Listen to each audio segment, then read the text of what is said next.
On today's show, the stage is set for the playoffs as the Hawks take on the Boston Celtics beginning on Saturday in a 7-game series. And after some preview content already with Tyler Jones and John Corrales, I am joined on today's show by Glen Willis of Peachtree Hoops and ATL 129. Glen dives in to the series in depth with me, matchups, adjustments, what's going to be key for the Hawks and the Celtics in this game, and much more. All that on the way. You are Locked On Hawks, your daily Atlanta Hawks podcast. Part of the Locked On Podcast Network. Your team every day.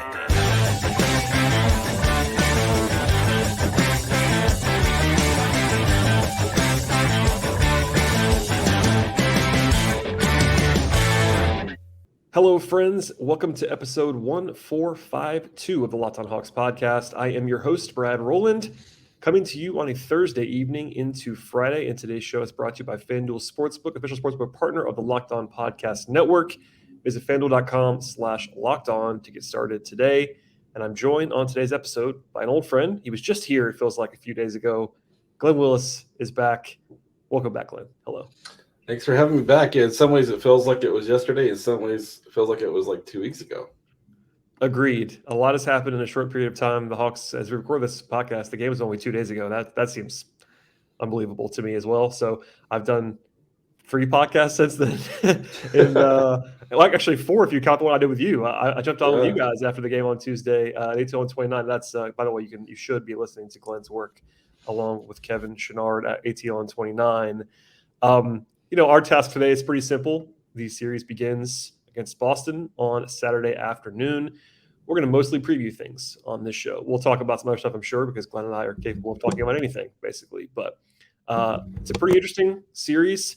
I'm just going to say this at the top. And it's been a theme throughout, and I'm not trying to paint this negative picture. But most people, if not everybody, is going to pick Boston in the series. The Celtics are massive favorites at FanDuel. Our friends over there, they're actually like minus 1,200 or something crazy, 90% translations, etc. There's some more optimistic pictures. I said this on my show with John Corrales that I am definitely higher on the Hawks' chances than most seem to be in this series. That doesn't mean I'm picking them to win. But Glen, just to start this thing off, how are you feeling about this series, broadly speaking? Then we'll sort of get deeper from there. But how's it going in your head when it comes to the Hawks' chances here? Yeah, I mean, I agree with you that the Hawks are a little more of a sneaky threat than most people realize. And it's been interesting. I think the reason it feels like that game was forever ago was because none of us knew what we would be focusing on right now. Is it a game on Friday, or are they through, and things like that. So we've had a chance to kind of turn all the way to like, oh, wow, a whole series is coming up. They don't have to play for their lives on Friday night. And as I've reflected some on the Heat series last year, obviously the Heat were just dominant in that series. Hawks were bad. Trey struggled. But the thing that I think that maybe didn't stick or we forgot was how injured the Hawks were coming into that series. And the fact that they played a Wednesday, Friday heading into that series. And early Sunday game that day, too. Early Sunday game. So they were on empty before it ever started. So this year, they're basically healthy across the board. I know DeAndre's probably – no one is fully healthy this time of year. DeAndre's probably still working through the knee, and JC's, seems like he's always kind of getting banged up here and there. But from the standpoint of being at the end of the regular season, I think as much health as you could ask for, everyone's available. And they've, had a pretty normal rest period here entering in. And I think that really makes a difference in the type of threat they could present to the Celtics. So obviously, I think anyone who is just being really objective about it has to say, mathematically, statistically, all that stuff, the Celtics are likely to win this series. I was checking 538 before we jumped on here and some other things too. And, 85 to 90% range for the Celtics is kind of seems to be, but I feel like it's more of a, I don't know, 2/3 for the Celtics, 1/3 for the Hawks, something in that range. I don't know. I don't know if I quite put the Celtics 70% because I think the Hawks are really good when they have all of their players and they're decently rested, and so I think that I think they're going to win 2 games. If you had to ask me, Glenn, like how many games are the Hawks to win? Like the most likely outcome is 2. That means could they steal a third? and then that's when the series might get interesting. But I think the Hawks are a little bit more game for the Celtics than the consensus, even though the Celtics are awesome and are understandably the consensus is that they're going to win the series. They are the favorite. It's fair to call them a favorite. It would be less than objective to say anything other than the Celtics are the favorite. But I do think the Hawks are a little bit underrated coming into the series. Yeah, we'll come back to this at the very end, I'm sure. I do some work at Sportsline, which is the CBS, modeling fantasy gambling vehicle, and I had to actually write a preview of the series, and it's a gambling focused preview, but I had to give a pick of some sort, and it wasn't just a series pick; it was like a pick something that you could bet on kind of thing, and I gave out Hawks plus 2.5 games, which basically means they win at least 2 games, and it was plus money, but I think that's. So we're probably in pretty close lockstep there. And for what it's worth, that simulation is a little bit higher on the Hawks. This seems funny, but they give the Hawks a 20.3% chance of winning, which is higher than 538 and all those. That's one of the higher ones I've seen. But yeah, we're not trying to be downer at the top of the podcast. I just wanted to set the stage with like kind of the broad thoughts. And now we'll get into kind of what's going on under the hood here, because look, I mean, it's important. I'm glad you pointed it out that the Hawks, just to know that the Hawks are healthy because of what you said last year. And also, I've pointed out throughout the season that injuries weren't really a valid excuse for this year's flaws for the Hawks. Like, they were pretty healthy. Like, they were not fully healthy all the time, but they didn't have major injuries. They had some untimely stuff. Guys were a little bit less than 100%, but it wasn't like Trey missed half the year, or wasn't like Clint was gone forever. Like, if you look at the normal injury curve, the Hawks were better than usual. So you couldn't really pin the 41-41 on that. But it really helps when you're entering a playoff series when you know who your 9 are. They're all healthy. And with, I don't want to get over my skis. I think everyone agrees, even people that don't like the Hawks very much, their talent level is higher than a 41-win basketball team. And that's been part of the frustration of this season, to be honest. They're not playing all that. They haven't been playing all that well. And the way that I put it with John Corrales was basically like, there's 2 ways to view this series. I wonder if you agree with me. One is, if you just look at who these teams have been this season on the whole, you understand why Boston's such a huge favorite. They have been that much better than the Hawks this season.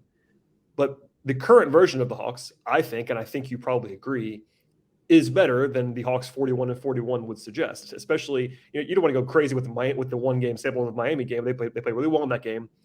They have a new coach now, who we think is an upgrade on some level. They have a better bench now.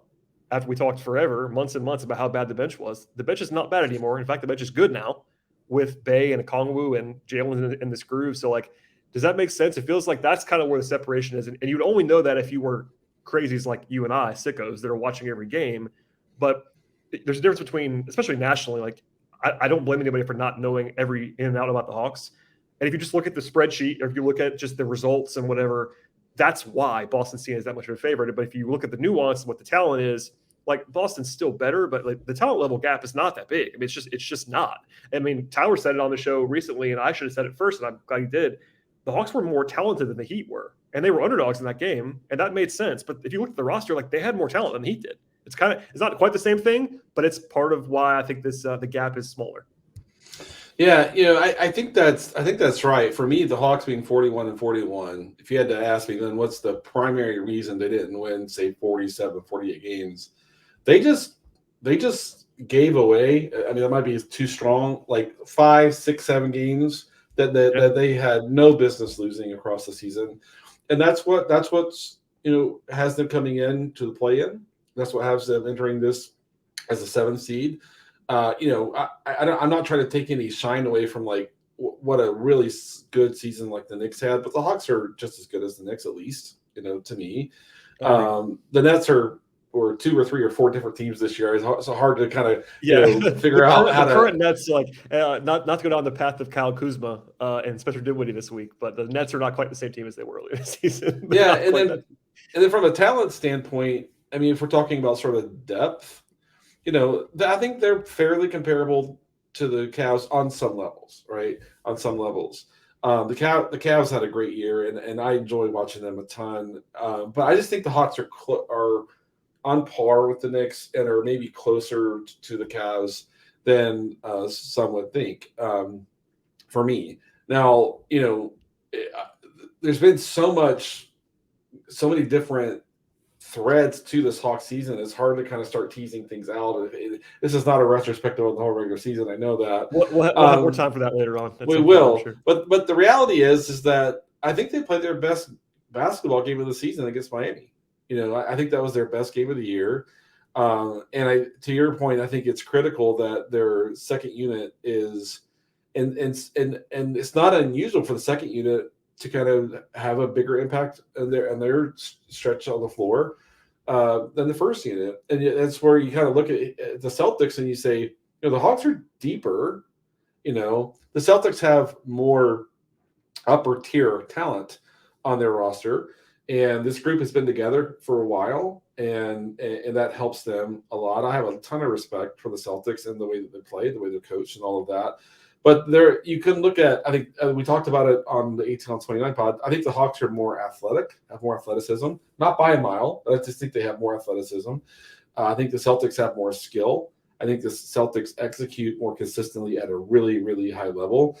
And so it's going to come down to, can the Hawks raise their game around execution, attention to details, and many, many different phases that I will get into them and things like that. But the Hawks, if they're truly going to make this a competitive series, whatever any of us think a competitive series means, they're going to have to play with more consistency, a higher level of execution, play harder, more consistently, in order to kind of get to a level where maybe they can push the Celtics a little bit in the series. And we'll have to see if they can do that. Yeah, that's a good way to sort of set it up. We're going to take a quick break, and we'll come back with some more deeper looks at what's going on in this series. So hold on tight and be right back. Today's show is brought to you by Nissan, and Nissan's Most Electric Player of the Week is brought to you by the all-new, all-electric 2023 Nissan Ariya. This week's choice is going to be Clint Capella. The Nissan Ariya is brilliantly fierce, fiercely elegant, stunningly powerful, and bringing an impressive combination of traits to the table. It is the perfect crossover, and we talked about it a lot on Tuesday and Wednesday, but Clint Capella was absolutely fantastic in the play-in victory over Miami, headlined by 21 rebounds in 28 minutes. He was awesome on the glass, of course, but also really well off the rim defensively, made life difficult for Miami the entire game, and really reminded everyone of his value and the reality. The Hawks have two very good centers. That's a very nice problem, if you want to say it even is a problem to have at this point in time. The Nissan Ariya packs power that will pin you to your seat, and it also has premium intelligence all in one EV. The all-new, all-electric 2023 Nissan Ariya, EV people that love to drive. Shop now at nissanusa.com. Glenn, I will start here. How much do you take away, or how much do you even care, basically, about the season series? And I give one caveat. The Hawks were 0-3 against the Celtics. The third game was a wash. It was the last game of the regular season. No one played, so I almost crossed that off. Maybe you don't, but I do. How much stock do you put in that? And is what concerns you? What encourages you? I mean, not a lot to encourage, basically, based on those games. But does that change anything for you, or is it just it's two games, who cares kind of thing? Yeah, well, I mean, I want to. Part of me wants to say it doesn't matter. It has to matter a little bit, right? Because these two teams matched up, and there's probably something to take away there. I think the biggest impact of the way the regular season went was the Celtics were good from game one of the season. They were hitting their stride right away, and they've executed at this high level on both ends of the court the whole season long. The Hawks, were kind of trying to find their stride, trying to find some progress and some momentum in playing with more consistency that didn't really never really happened, for them. And so, if this 7-game series, or ever how many games it ends up being, is a reflection on the fact that the Boston plays at a high level consistently and the Hawks play up and down, the Hawks have no shot to make this a competitive series. So the takeaway to me is just that the Celtics are at a higher level, and the Hawks have to, do things differently to try to get to that level. And so my takeaway is just not so much their head-to-head, but really the Boston season and the Atlanta season. The Boston season, really great team all the way through. Atlanta would occasionally show some indication that maybe they were going to break up into a higher tier of a team, and then find their way to kind of get back down to the middle again. And so for me, I take more away from just the regular Boston regular season, Atlanta regular season, than I do from the head-to-head matchups. Yeah, and I generally agree, and I'd be the first to say, and I'd say this, if the Hawks had won all three against Boston, I would be the first to say, let's not overrate that either. It goes both ways, and I think season series, generally speaking, are very overrated. There are things you can take from them if you watch the film, and I know you have, as I saw you tweeting about it today. I watched a little bit of Celtics in the last day or so in preparation for this and everything else.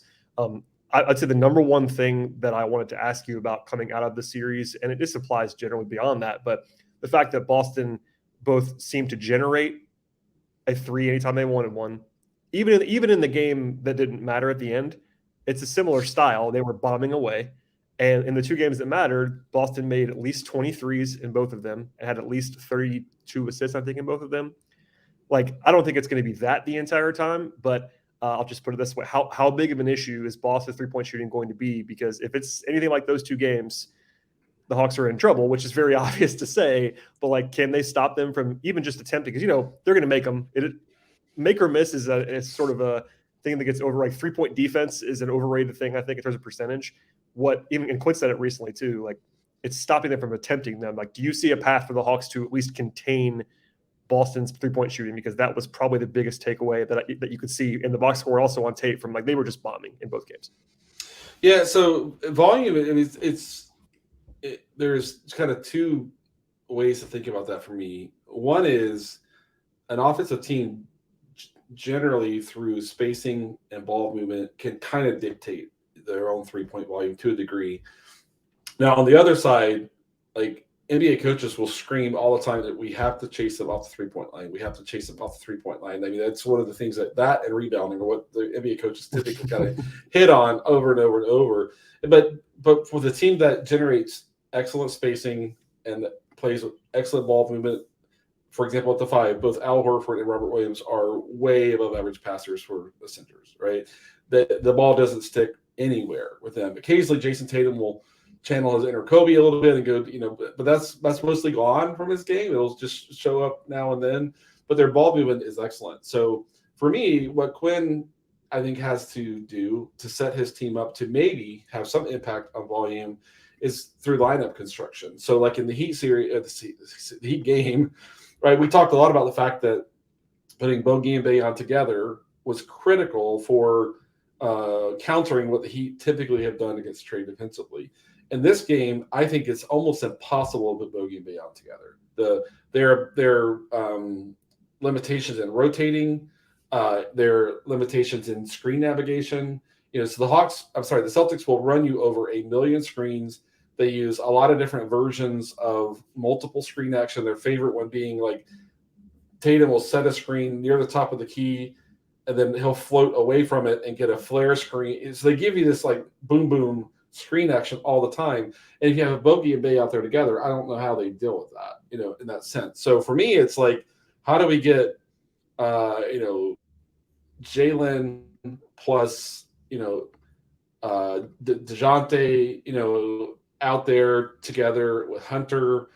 JC works hard closing out, and so that's probably the lineup the lineups you have where there's more length and more athleticism. That alone is not enough. Then it comes with communicating, working really hard on closeouts, like busting your rear end, kind of running at their best shoot, at least chasing their best shooters off the three-point line.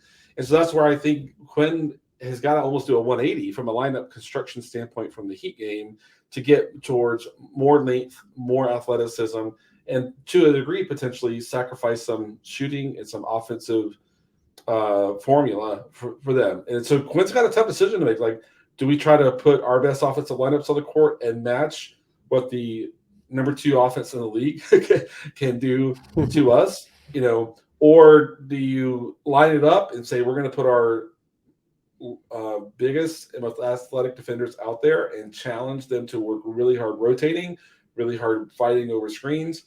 Like, he's probably going to have to try some of both of that, I guess, to kind of see how it goes. But it's going to take effort and specific lineup construction, in my mind, for them to have some impact on volume.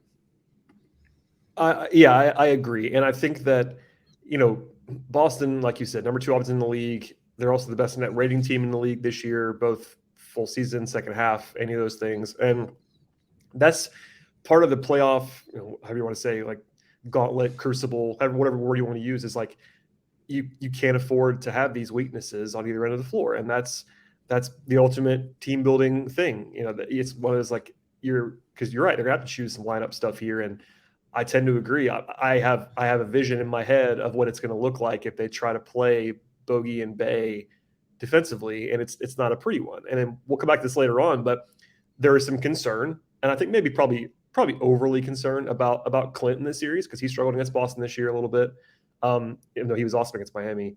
But like they don't have a perfect team to deal with Boston's offense, and you still have to score. And that's the thing with Boston's. That's the thing about playing a team that's really good, is that Boston is good on defense too. Like against Miami, not to go back to that every single time, but that's a pretty bad offensive team. They had Jimmy Butler on the team, but this year they were not good on offense. Now you're playing a team that has, they have like some discernible weaknesses, but in terms of like the two sides, they're awesome on offense, they're awesome on defense. There's not like an area where you're like, okay, at least we have this. So it's pick your poison on some level. It's lineup construction. Do they trim things? It's a 1-game sample, but they did have they made some choices in the Miami game. Like the first half, JC got 2 fouls and then sat for 15 minutes straight. That almost never happens. Would that have happened in the regular season game? I don't think so. Do they lean on Jalen more? Does he play enough? Does he play well enough for them to lean on him? Because he's still a very young guy. He might have a bad game. Do they try AJ in this series? I have no idea. So there's all kinds of those questions. But as far as 3-point shooting, and that's the thing about Boston also, is that they can beat you with other things. They're also good inside the arc. They're best known for their 3-point shooting, especially against the Hawks. But they're top 8 in assists. They're top 8 in turnover rate. They're top 6 in 2-point shooting. They're good at the free throw line. They don't create a lot of attempts, but they make them. Really, their only weaknesses on offense, at least statistically, is the offensive glass, and they don't get to the line a ton. But their shooting they don't have any weaknesses on that end. So, I mean, I guess the thing is, you talked about it a little bit, but like game plan wise, like what do you try to take away? Is it just as simple as try to run them off the line as much as possible and make them beat you somewhere else? Is that the number one broad priority for you? Is there something else? So for me, there's a connection between what you're trying to do on offense and what you're trying to do on defense. So Boston typically, I don't have the numbers right in front of me. I wrote them down the other day, but Boston typically outscores their opponent at 3-point line by like 12 points or something like that, maybe 13 points. It's a lot. And they give back, I think, 2.7 in the paint. So they're minus 2.7 in the paint. So across the season, you're plus 10, taking both factors in roughly. See how you do. Against the Hawks, they were about plus 13 at 3-point line. The Hawks were plus 16 in the paint on a per game basis. And the Hawks are one of the best teams in the league creating points in the paint when things are clicking and when everybody is available. So for me, if the Hawks, the mathematical goal is the Hawks have to offset the point differential we expect the Celtics to have the 3-point line with an equal or better point differential in the paint. If you're attacking the paint and you can force Mazzulla to play 2 bigs as opposed to like Horford and 4 wings, 4 guards, 2 whatever, then all of a sudden it's not so hard to chase those guys off the line. Like, for example, Grant Williams, great shooter, good dribble, relocator.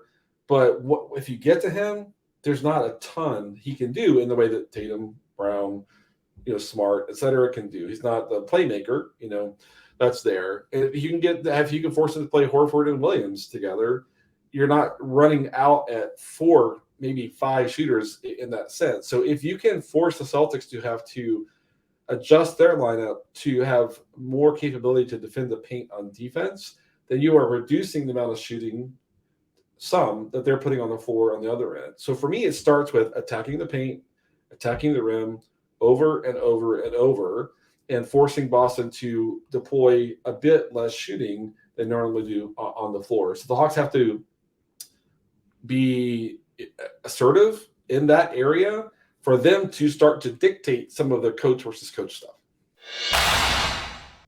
Today's show is brought to you by Built Bar. If you're looking for a delicious snack, you also want to avoid all of the sugar and the calories that come along with some of those snacks, you can try the best tasting protein bar ever from Built Bar. You absolutely have to try this, especially if you're like me. You're trying to make some healthier snack choices this year and also really like to value that quality taste that comes along with your snacks. Built Bars and Built Pops are both healthy and tasty. You won't be able to tell the difference really at all, and actually they're good for you as well. If you're wondering what makes a Built Bar so good, start with the fact that they actually are covered in 100% real chocolate. Yes, real chocolate on the outside, and there are a ton of flavors to choose from that you'll absolutely love. That includes peanut butter brownie, and my personal favorite, as always, cookies and cream, but there is a wide array of options for you at Built Bar. And I'm not sure how Built does what they do. Actually, Built Bar only have 130 calories and 4 grams of sugar, plus a whopping 17 grams of protein in each and every bar. Also, you don't have to wait to get them either. For a long time, I've been telling you to order your Built Bars at Built.com. You still can at this point. Also pick up a box at Walmart or Sam's Club, or you can still order at Built.com. Like always, you can thank me later, and I really encourage you to check this out today. Built Bar is available at Built.com, Walmart, Sam's Club, etc. Enjoy a Built Bar and check one out right now. Yeah, and I'm glad you said the word dictate, because I was going to use a similar one because, traditionally, this is very broad, but if you're the 7 seed, in which the Hawks are in this series, if you can start to dictate, that's when the favorite gets to be wobbly. They don't want to have to change what they're doing. And this is Boston's pretty versatile compared to some teams. But that's one of those like idioms that you always hear, like the number 1 seed shouldn't have to change what they're actually doing. They should be the ones dictating. If the Hawks can change that, that is a very nice thing to do. And it's kind of counterintuitive, because if you look at like the on-off splits and that stuff, their actual best lineups have been with Robert Williams on the floor this year. And I kind of think in this series they want Robert Williams to play. And that's not because he's bad. He's a really good player. But I think the Hawks are probably better suited if Boston, to your point, is having to play him, especially having to play him with Al. That would be helpful. And they're still really good with that lineup. It's not like that lineup's a free pass for you. Like, you still have a lot of issues against that lineup, especially scoring wise, but offensively, they're just not as good if they have to play that way. Or also if you're making them play White and Smart together a lot, because of defense, those guys are awesome defenders, but neither one of them is a hugely dynamic offensive player. They're capable offensive players. Right. But if they're having to lean more into their defensive lineups, they're not scoring as much. Whereas if you put those lineups out there, if it's like, one of the guards, Tatum, Brown, another shooter, and Horford, that's when they're unguardable virtually. You know what I mean? If they're playing their best offensive lineups, they're not really. But if you can score against them, that makes life easier for you. And also, to your point about attacking, I want to make sure I say this. The one thing that Boston does not do defensively this year is force turnovers. So the Hawks can be aggressive. The Hawks are really good taking care of the ball. Boston, I believe, is like bottom 5 or 6 in the league in turnover creation on defense. So like, it's not a free pass to be able to do whatever you want, but if you don't have to worry about getting picked off all the time, Smart is obviously very opportunistic. There's other guys that can do it, but they generally speaking don't play a super aggressive ball hawking scheme defensively. So you can be a little bit more like, downhill. I'm sure Quinn has probably been screaming about going downhill for today and tomorrow at practice. I'm sure that's been a huge emphasis to you, everything you just said. Yeah, great points all around. It's interesting to me. I had forgotten until I would rewatch some of the games from this year that this season Celtics, a lot of ways, are using Horford in the way they did Williams last year. Like, put him on the whoever spotting from the weak side corner, have him help, from the weak side, make him low man, have him help over there. And I was like, wow, I don't remember there being so much of that. But they work really hard to keep both Grant Williams, all of Grant Williams, Robert Williams, Al Horford out of ball screens. And so they do that by parking on the weak side, whoever's in that weak side corner. And that allows them to use White, Smart, Brown, Tatum, Brogden to contain the ball and not get those bigs kind of into that vulnerable spot, right? Now, so today I started playing with, that's one of the biggest differences between Miami and Boston is in Miami, you can attack Hero. You can attack Strus. At this point, you can attack Lowry, etc. Which of those Boston defenders can you attack? For me, it starts with Jalen Brown. And I put this on Twitter, and I knew like Celtics fans would show up in my mentions and make it as though I said something I didn't say. But what I'm saying is that Brown is probably the least capable at containing the ball, containing a good ball handler in front of him, as compared to the other guys. I'm not saying he's bad at it. He's not right. Hero. He's not Strus. It's the bar you have to clear. Look who you're comparing him to is the thing. Right. I'm sure I didn't see this, but I can already picture exactly what you meant versus what the response was. Yes. And it's like, guys, Derek White, Marcus Smart, like these guys are awesome. It's not because Brown is bad. It's just And the second one is Brogden. Now Brogden's like technique and defensive skill is all great, but he's not as quick and not as mobile laterally. And so I'm not talking about go attack these two D- defenders. I'm talking about C+ guys that Trey maybe can do something with, DeJounte can do something with, Jalen if he gets the in the right spot, that sort of thing. In the middle of the floor, Hunter can maybe do something with. These are B- C+ guys as opposed to their A+ guys. And in a matchup like this, that's what you have to go probe, right? Is to go look for. Yeah. I don't want to call it a weak link, but the most vulnerable or the least elite, at that. And so the Hawks are, am I going to have to get into corner pick and roll, isolate over there, get a guard and a wing typically is what's going to show up there. The big is in the weak side corner, and have the big slip that to the rim and just absolutely hammer them with that. And if you can draw Jalen Brown into being on ball or Malcolm Brogden into being on ball, then you've got a little bit more space to work with to make that happen. So the Hawks are going to have to be super intentional about getting to the actions they want to run, not let Boston defense take them away from the first action they want to get to. And so a lot of it, so much of the series is about assertiveness and intentionality. And, and the Celtics are great at trying to take your one or two kind of most preferred things away from you. The Hawks cannot let that happen. They've got to get to the first action they want in this series in a way that was not applicable against Miami, and so they've got to make that happen. I like that you brought up the free throws. That to me, I think Boston was 28th in free throw attempts per game. I'm also still using per game stats sometimes, but they're down there in the bottom five, right? Yeah. Right, free throw rate, all that stuff. And to me, that means you can play Jalen more than maybe otherwise. If you really need more shooting on the floor, you can play AJ maybe some. Where against foul baiters like Jimmy and and those guys in Miami. And so there's an opportunity. I think Quinn has a little bit more freedom. I think to kind of swing his rotation and his lineups in a more versatile kind of set of ways and be more creative with that. But it'll be fascinating. And then if the Hawks can neutralize the 3-point differential the Celtics will get with their paint differential, then it comes down to the Celtics are really underrated in transition, and they don't use turnovers to feed transition, but if they get a long rebound or you don't get back and get matched up, they kill you in transition. And they got a decent volume of transition this year as well. On top of that, you have the transition. We talk about the screen navigation. That's going to be absolutely critical in this series. No team in the league produced more points by way of spot-up shooters than Boston did. And so that's the ball movement, and that's the spacing. And so there's so many things, and to kind of get there. And I think Quinn is going to have to. It's lineup combinations. I think there's no way to really look for a formula that's going to work on both ends of the court, apart from attack the heck out of the rim on offense, have athletic guys who can chase them off the three-point line on defense, see how that goes, make that work, tweak it, from there. And that's, just it feels like 80% of the series comes down to who's going to force the hand of the other team first by asserting their will in an area that's a primary area of value for them. Yeah, that all makes sense. And I'm not going to keep you forever, but I do want to get to a couple more things.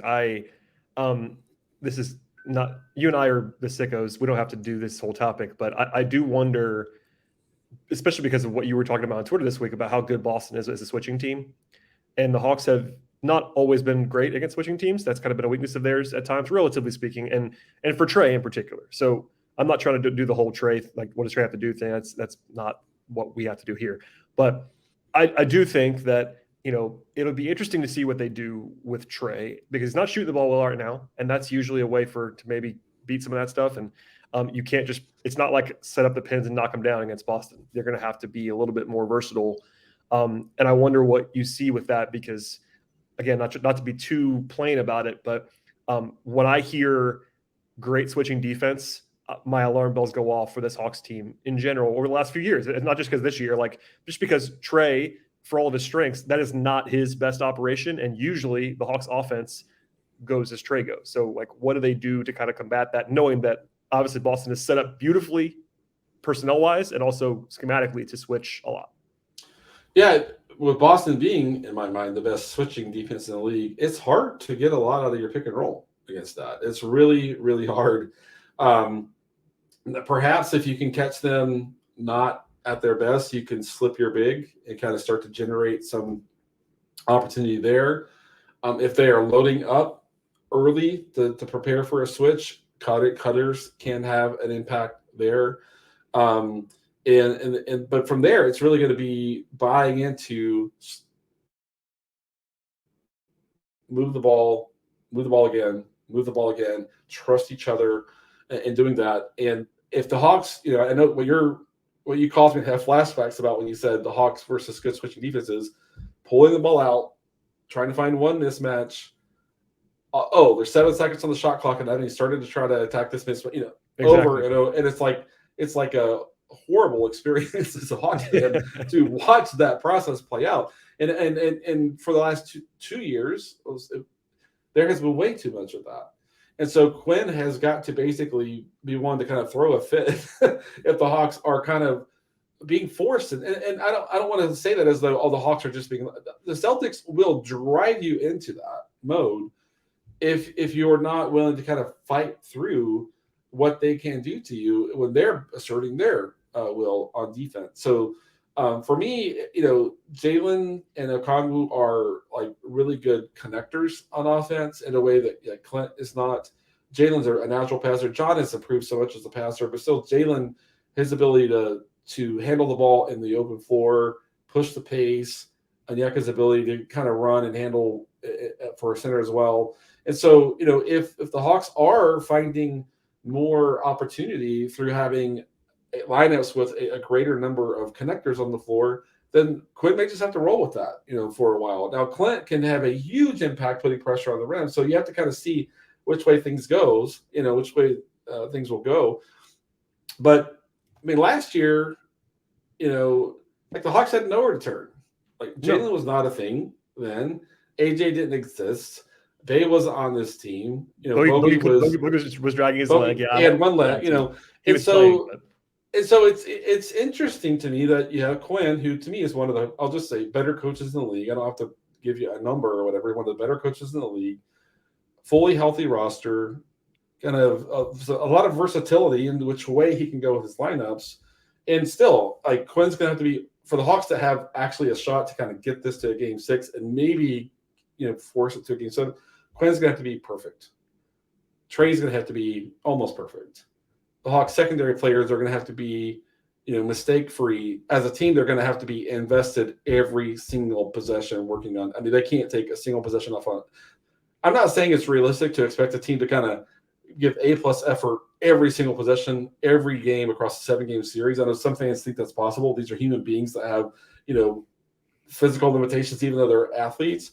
But that's what it's going to take, for them to kind of force this. So if the Hawks allow the Celtics to be the aggressor and the more assertive team, and they end up attacking mismatches one-on-one late in the shot clock, they're dead.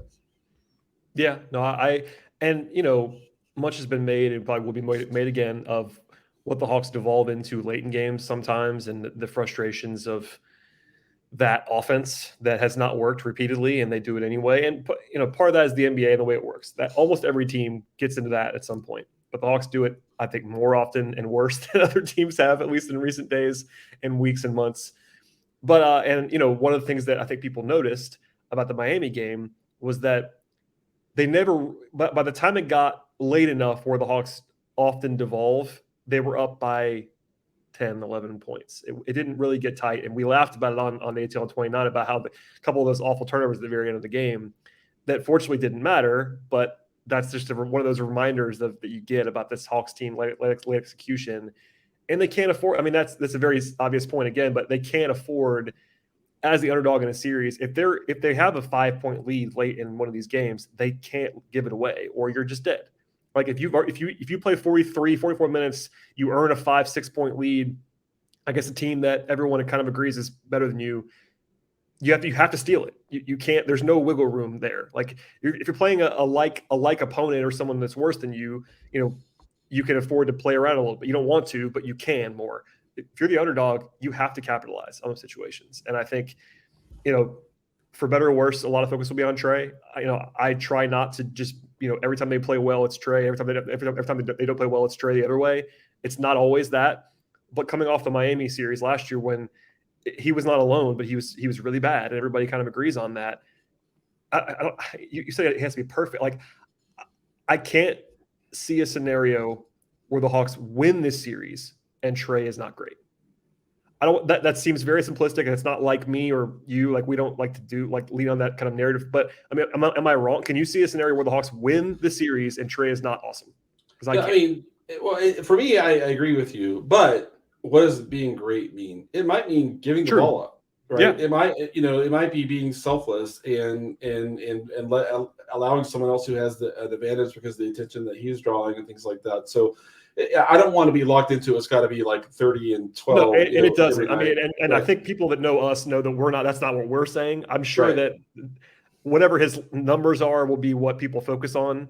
But I'm with you. He has played, and I've tried to make sure I praise these games where he'll have 21 points and he'll play an A+ game because he's in control of things. And the passing is he's obviously a fantastic passer, but trying to limit turnovers. I think Trey has done a generally better job defensively this year. He's not great. He's never going to be great. But like I do think that in this setting, he knows he can't be awful. I think he knows that deep down. He'll give the effort required to be competitive. And that's kind of all you need to do.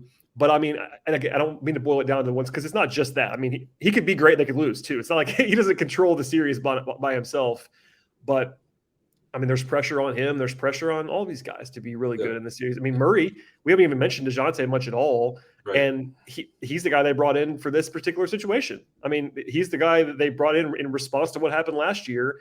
And he did his part against Miami. It's a one game. He wasn't perfect in that game, but he made a couple of plays in a way that they didn't have anybody to do last year. And that's the theory now. Like maybe he has a game or two in the series where he goes out and has 28 and just kind of just makes those little things. So we could talk for 3 hours, but I wanted to make sure we got to Trey because, like, if people are going to ask that question, no matter what happens, like, especially with all the trade stuff that we're not going to talk about today or ever, hopefully. But it's just I can already see the narrative coming. If they lose and he doesn't have 35, it's going to be, well, what's wrong with Trae Young? And we don't have to do that. But he is so important. I think he's got to know that. They all know it, I'm sure. Yeah, absolutely. Yeah, and then the last thing for me, and this kind of maybe starts with Trae a little bit, is in the season series, Boston was great at trapping Trae in the paint, right? So they would use two things. One is away action or strong action where you have a guy in the corner lifting across two screens and having someone cut to the rim and trapping him low, or a simple pin down and curling around the pin down, a guy curling to the middle of the paint, trapping Trae in the middle. Hawks have to keep him out of that situation. And so that rolls over to the last point I think has to be made here is on defense to switch or not to switch for the Hawks, right? We know what the Celtics are going to do, right? That's their bread and butter. That's their staple. For me, the Hawks or any team can't deal with the volume of screens the Celtics use without switching for at least part of the game. If you're going to have your guys chase over a million screens in a game, they're going to be exhausted. They're going to, not have the energy to kind of, last 4 minutes of each quarter or whatever. And so I think Quinn's going to have to mix up some of that. Now, typically, like I noticed, like Aaron played in the middle game of the three, and they had him not switching. They had Trae not switching and everybody else switching, which is kind of, which we've seen from the Hawks, right? And so it's going to be fascinating to me in game one to see, do they come out chasing over screens early and then converting into a switching defense, maybe when a Okongwu comes on or James on or whatever that is. And what is that mix? Like, I would be surprised if it's all switching from the very, very beginning. But I think that there's going to have to be some probably pretty equal balance of both. And that's probably dictated to a degree which lineup does Boston have on the court right now, how many ball handlers and creators they have on. If it's all of their best ones, we got to switch. If it's maybe a kind of a partial second unit, maybe we can chase over in this case and kind of mix that up. So keeping Trae out of the middle on defense, he has no shot against these big Celtics guards and wings in that situation. And secondarily is mixing up that chasing over versus switching and finding the right situation, lineup combinations, matchups to be in one or the other. That's where, in my mind, like my comment was, Trey has to be almost perfect for the Hawks to like truly threaten to win the series. Quinn has to be perfect to me, and all I can't lose 2 or 3 minutes slow on an adjustment here and there and stuff like that. Quinn knows. I mean, the Celtics do the same thing all the time. They don't really have wrinkles. They just kill you with perfection, like perfect execution, like all the time for the most part. So I think Quinn knows what to expect. But it's like, okay, when is it best for us to switch? When is it best for us to chase over? He's going to have to be on it and really in real time swinging one direction or the other at just the right time for the Hawks to have their best chance on defense. Right, and you can't afford to fool around. You know, sometimes the favorite in a series in particular will fool around early in a series, especially the first round, and not make their adjustments that they probably should make because they don't want to rock the boat or anything yet. They're just like, all right, we're going to do what we do. If you're the 7 seed, you better be adaptive. And that was, I think, one of the real criticisms, and some of them were not real about Nate, was that he was not adaptive. Nate was very rigid, and that was not always the best approach.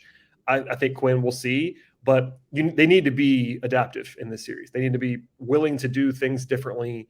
It's not going to be as simple as switch with Okongwu and not with Clint, but some of that. I mean, there'll be a little bit of that. And I think you joked about it earlier. I can't remember if it was on Twitter or on Slack about how people are talking about Clint like he's Roy Hibbert now. Like Clint can move. I mean, I think that he had a couple bad moments in Boston games this year, and that people have remembered those because but he's not like this. He's not exceedingly plotting. He looks slow compared to Onyeka, but he's actually a good athlete for a center. Clint still moves well. But do you try to pair Clint and Robert Williams up a little bit more, like intentionally, and try to play Congo a little bit more against the Horford center lineups or whatever you want to? There's little things they can be looking at all the way through. I'm glad you made that point about Trey and his defensive deployment. But I'm sure they'll have a plan coming in, and I'm also sure that they're going to have to tweak it. Nothing will be unchanged between even in game one. I mean, they might come out and be like, all right, this isn't going to work, and they got to pull the plug on something in the second quarter of game one. We'll see.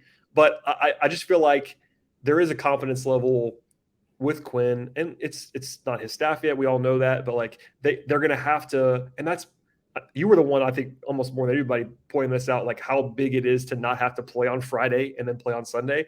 Part of that's rest, but part of that is having 2 practices. They had 2 full practices before they go to Boston. That matters. Does it matter? Does it change the whole series? Maybe not. But they actually could do some install the last 2 days in a way that they couldn't have if they had been playing on Friday night. Yeah, absolutely. And I do think the Clint minutes and Onyeka minutes will be one of the critical things, right? Because Horford at the 5, Boston's 5 out is lethal. Yeah. Robert Williams at the 5 out is still good, but it's not the same thing.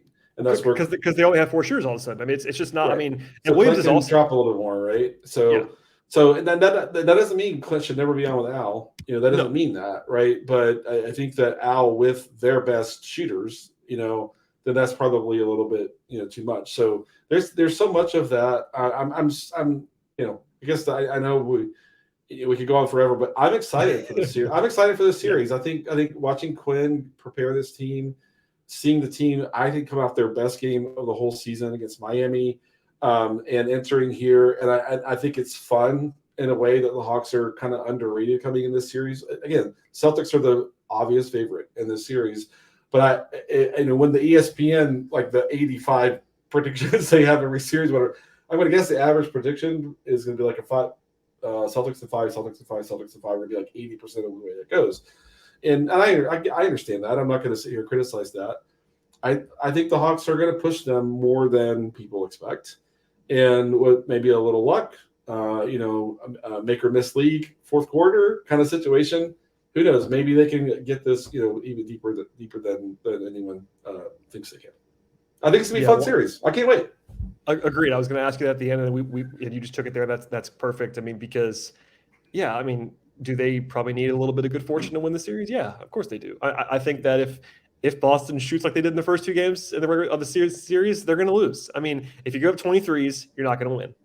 Maybe you will every once in a while, but usually you're not going to win if the team makes 23s against you. It's kind of like the Tyler invoked the he who shall not be named reference of LeBron and the Cavs when they just could not stop them from making threes in those series back in the day. Hopefully it's not that, but I'm fascinated by it. In a weird way, and this is a different topic for a different day, but like I'm more interested and more fascinated by the matchup stuff and the schematic stuff in this series than I would have been against Milwaukee. And not in a bad way, but like that was a possibility too. They could have been playing Milwaukee. And I think just I'm interested to see how everybody plays against Boston. I think the Hawks in their new setup, in particular with this new bench that they have, they're more athletic, like we said. They match up better against Boston than they probably would have even 3 months ago with the way Jalen's playing with Sadiq and all that. So I'll probably try to beg you to come on later on in the series, talk about the adjustments that I'm sure had not seen, that you have seen at that point. But yeah, I'm excited too. It should be a lot of fun. Glenn, I will not take up any more of your time. Anything else that you'd like to plug, feel free. I'm sure there's ATL 29 content either coming or has already happened. What's going on in your life? Yeah, well, I'm gonna put all of my predictions out on, I guess it'll be tomorrow night, Friday night, because games start Saturday. So on this one, I think the most likely outcome is Celtics in 6. I'd love to see it get to 7 and just have a lot of fun, watching that. I think so. I'll go on record with this series first here. But yeah, ATL 29. Kevin and I are recording tonight as well. It's just I get to be Brad Rowland for a minute and try to make sure I don't just have the same conversation all over again. This is my third one of these two. I'm trying to avoid Tyler's conversations. And I know.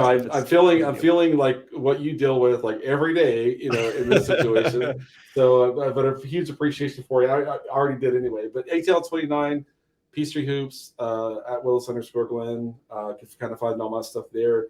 I intend to have fun on Twitter through the series. I know that if things go poorly, that all of Hawks Twitter may not follow me down the fun path in some cases. That's true. But we're going to try to keep it constructive and light, analytical, and have observations and stuff like that. The Hawks have an opportunity to come in and I think show that they're a little better right now from this point where they are than people think. And even if that shows up and they still lose in 6, I still think that that's something that Hawks fans can enjoy. I totally agree. And I have a feeling we might have a couple of new listeners this time of year. So I will just say I wholly recommend following Glenn on Twitter and other places. Glenn is the best X's and O's person around at a bare minimum on the Hawks that I have seen anywhere, at least in the public space. So check out Glenn's work. Always gracious enough to give me some time on this show as well. And I'm sure we'll be talking offline in the middle of these games as we try to gather our observations and what's going on. But yeah, follow Glenn, check out the podcast, even with Kevin Chenard, my arch enemy over there.